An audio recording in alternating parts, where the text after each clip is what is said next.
Okay, let's get started. Welcome to the last session at CIS 2017.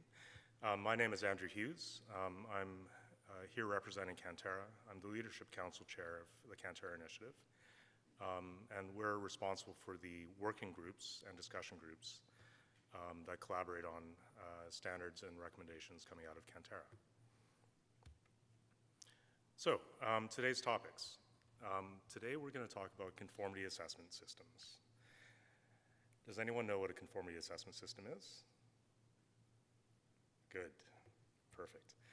And also use of standards in conformity assessment to evaluate what the promised services are and do they actually meet the expectations that the provider has set with the customer. And then we'll cover a little bit of the principles and values of open standards. So, problem statement. Just as Kelly did before, we'll set out the problem. I don't have a word lib, by the way, for this session, so sorry. How do you gain trust in services that are promised to you? So you want to use some services. How do you believe that they're fit for purpose, they're trustworthy? You might try to figure out the commercial reputation of a provider. How do you figure out how much quality there should be or is being delivered? And is it a hard problem to solve? Well, fortunately, we have some possible solutions already. The first one I've listed here is a service provider designing a service can use recognized standards, international standards, open standards, to develop, design, and deliver their services. That makes sense? What if you don't believe that they're actually executing on the standards?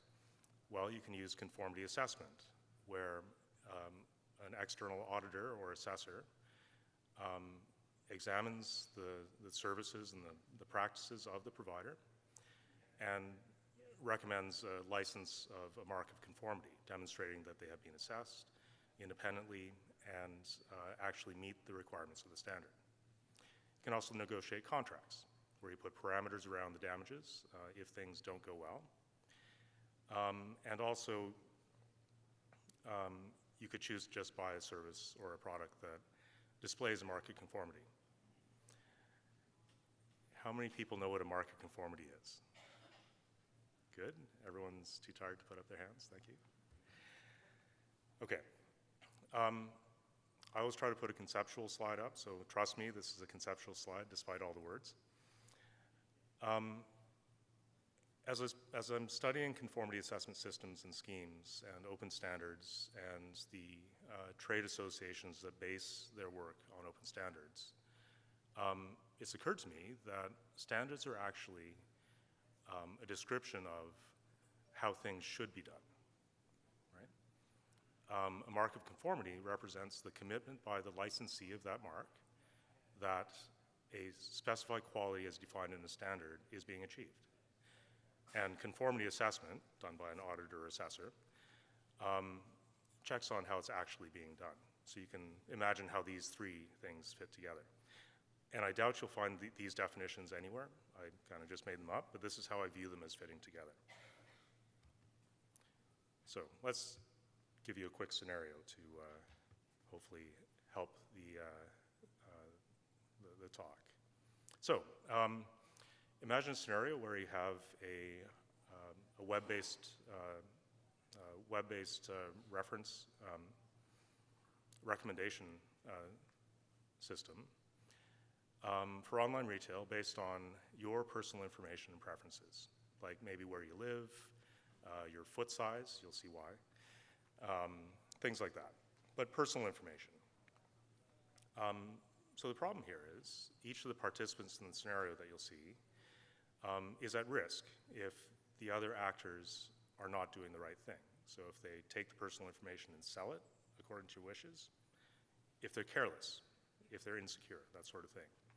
So what would you do in real life if you're trying to figure out if you should do business with this service provider? And then how do you translate this into the online world? Okay, Shumi.com. Savvy Shopper, S-Shopper, creates an account with Shumi.com. Now, Shumi.com is a special service, right? They recommend shoe stores for the kind of shoes you like that might be in the sizes that you wear. So it needs your name and address, contact information. It has to know preferences about shoes, what colors you like, and sizing information, that sort of thing. So it can be sensitive data. Now, ShoeMe.com is an online retailer. They don't want to do authentication. So they allow logins to come from my logon friend, basically an authentication provider. And they use a federated secure authentication protocol to allow savvy shopper to log in, access their account, and do stuff. But of course, smart shopper has to give personal information and attributes to my logon friend, sensitive data again. So pretty basic scenario. So how do you know you should trust any of the other parties to do the right thing, be secure, and you've heard about GDPR, General Data Protection Regulation, coming up for enforcement in May 2018. ShoeMe and my logon friend probably want to do business with other companies that are actually compliant with the regulations, so that all of a sudden they don't get caught up in some lawsuit or something. So how do you know? Well, of course, conformity assessment lets you assess the other organizations without actually having to go and assess them yourself. Use third parties to do the assessments and attest to the fulfillment of the requirements. Okay, quick definition. This one comes from ISO 17000, which is we'll see a bit more later, but it's the standards around conformity assessment. It's family of standards. So their definition is demonstration that the specified requirements relating to a product, process, system, person, or body are fulfilled, right? So the assessment is a demonstration, specified requirements, and fulfillment of those requirements. Easy, right? Some of the valuable aspects of conformity assessment. It's about adding confidence, reducing risk, allowing consumers and stakeholders to either get a high-level sense of the trustworthiness of their counterparties, or if they choose to, they can dive deep and look at, in some cases, the actual assessment processes and standards that go around it. Okay. They can give your company a competitive advantage. And also, in the case of regulators that feed requirements in through standards and other regulations, they can ensure that the public interest is met.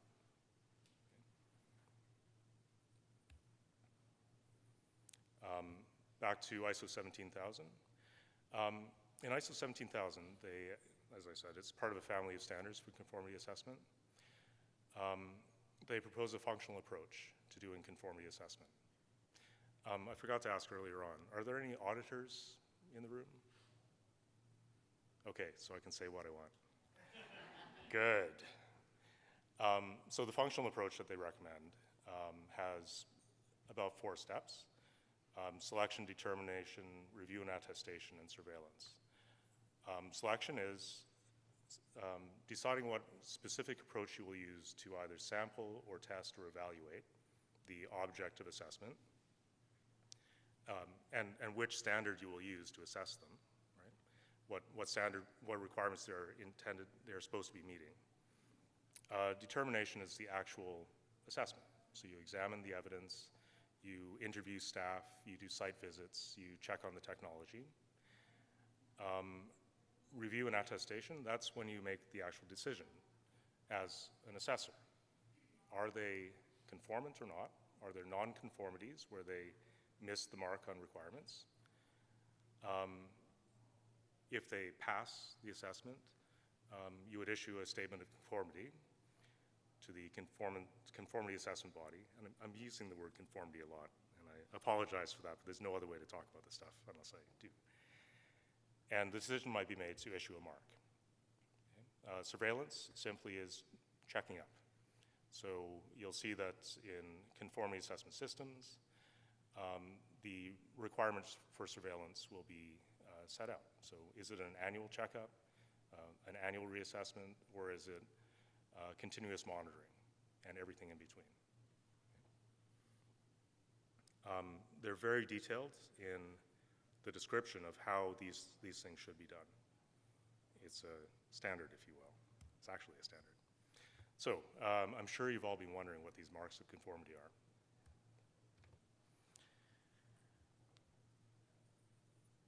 The mark is simply the indication that the organization has demonstrated conformity to the standards, right? So the standards have to have some expectation of quality or completeness. If the organization qualifies, you can enter into a license agreement with the issuer of a mark, which indicates that you conform. And of course, the license would contain the terms and conditions about your rights to display and use that mark. You can imagine underwriters' labs, CSA, TUV, look on the back of your phone, get out a microscope, and you'll see the various marks. Those are marks of conformity to standards, which you can look up and evaluate. Okay. And of course, if you violate the terms and conditions, maybe you're not doing the surveillance properly, maybe you change your service, the license can be revoked at some later time. So does this mean that we're just shifting the lack of trust problem? Because if you don't trust the products or service vendor, why should you trust the mark issuer? Because you probably know less about the mark issuer than you do about the SHUMI of the scenario. It's all about standards. So the mark issuer has to conform to standards about conformity assessment and marks. They must run a formal conformity assessment system so that they can ensure that their own processes and practices meet the needs to be able to assess the licensee's products and practices, okay? Processes and practices. You'll see in international situations most clearly that mark issuers will get accredited, which means other conformity assessment bodies, they do a peer assessment, right? So you get the mesh of accredited issuers checking up on each other in various surveillance activities, that sort of thing. And the weight of them all together stands behind the marks issued by an accredited issuer. Right? So it's not just the word of the mark issuer. They have peers that check up on them and see that they're conformant to the standards for this. So what's a conformity assessment system? Again, a definition from 17,000. It's the rules for carrying out conformity assessment. This might be the only graphic other than the scenario in this deck. Okay, so a conformity assessment system. These are the elements that go into a conformity assessment system. Starting from the top, the standards. So what are the requirements that must be met? As a service provider, what's your claim? What is the expectation you're setting with your customers? What requirements are they expecting you to deliver to? The scheme rules. So how are assessments supposed to be performed? If there's an assessor, what kind of techniques and approaches are appropriate to the standards and the scheme that they're assessing? Should they go interview people? Should they go to a testing lab and test samples? Are you looking for burn testing of physical products, for example? Documentation of the policies and procedures and how they're met? That sort of thing goes in the scheme rules. Also, the rules about how you issue marks, so how you qualify to get that mark of conformity. Qualified assessors. This is kind of the critical aspect of this whole system. Assessors have to be able to assess to see if you fulfill the requirements in the standards. They have to have knowledge of the subject area that they're assessing to be able to determine if conformance is met or not. May seem like an obvious thing, but the people doing the assessments have to have the right skills, have the right training, the right experience. Otherwise, nothing works, right? Because their attestation is not, doesn't have a high enough quality. There are the marks of conformity, so the visual displays that you've passed the test. And also the attestations and certifications. So the documents, the claims made by the assessors and the conformity assessment bodies that everything checks out. Just want to give a quick description of the who does assessments.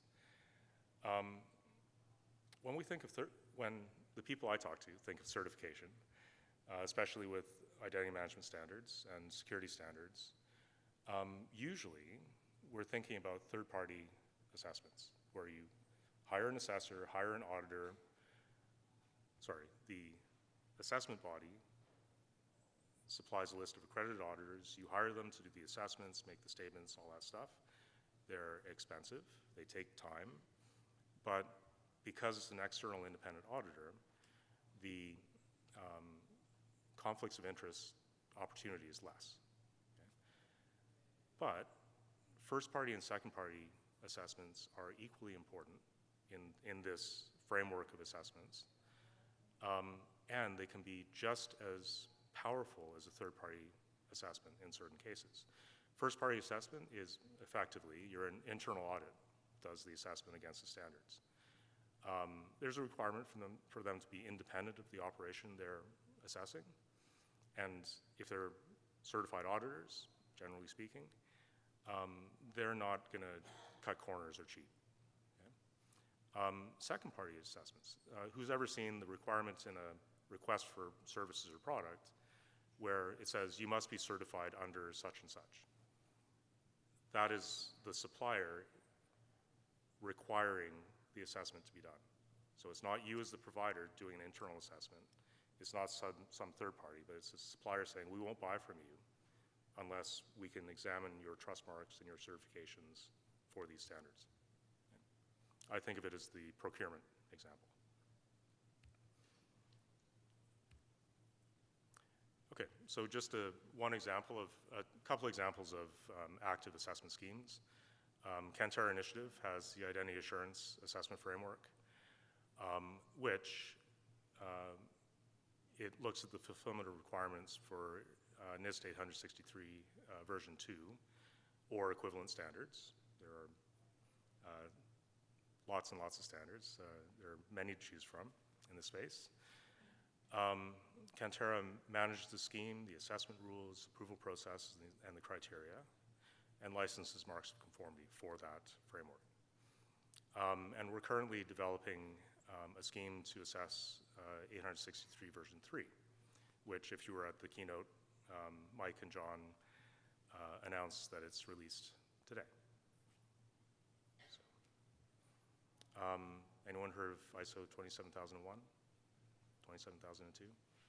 Come on, you're all so tired you can't lift your hands. Okay, there you go, thank you. Would you stand? No, please don't. So ISO 27001 is not an assessment scheme. It's a standard which specifies the requirements for an information security management system. If you remember in the bubble diagram, it's the standards at the top. What must you fulfill to be considered conformant?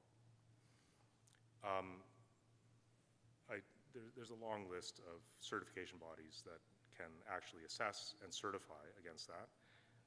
There's 14 in the US, and then there's companies that do assessments that register and get accredited by those 14. Okay, almost there. Standards. So from ISO, I know I'm using ISO examples. Pick your standards development body that you prefer.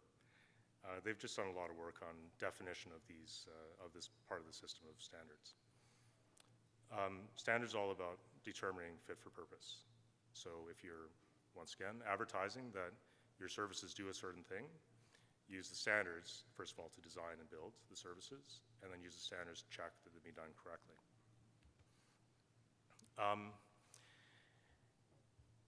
Open standards. I'm not going to go into these very deeply, but open standards are developed, the Open Stand Association is a group of standards development organizations and organizations related to SDOs, and they adhere to these 5 core principles. And you can search for them. The URL's on the bottom there.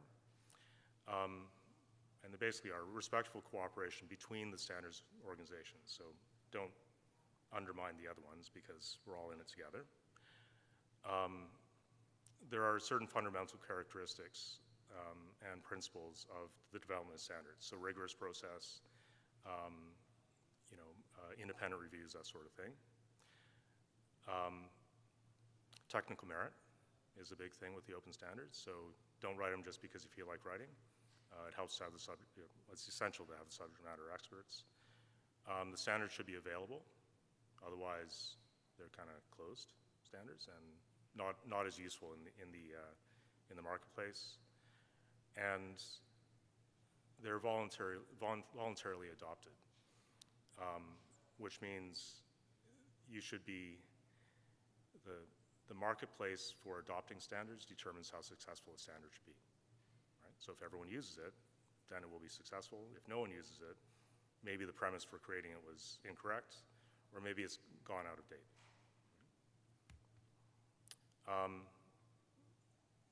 Another poster for the benefits of open standards. I'll let you read them. They're very powerful. Really what they do is they encourage market competition. And open standards allow suppliers and consumers to be in different jurisdictions, different places, to trade because they know what they're going to get and they have the support of the standards community and conformity assessment community behind them to give them confidence that what they're getting is what they think they're getting. Okay, so Shumi. So Smart Shopper gives information to shumi.com so they can get personalized store recommendations for the size 13 platforms that they like to wear. They get an authentication from My Logon Friend, which also has information from Smart Shopper. And My Logon Friend and Shumi use a standard federation protocol. How do they know they should trust each other? Well, conformity assessment and trust marks, marks of conformity, so that everyone's happy. And that's the talk. So,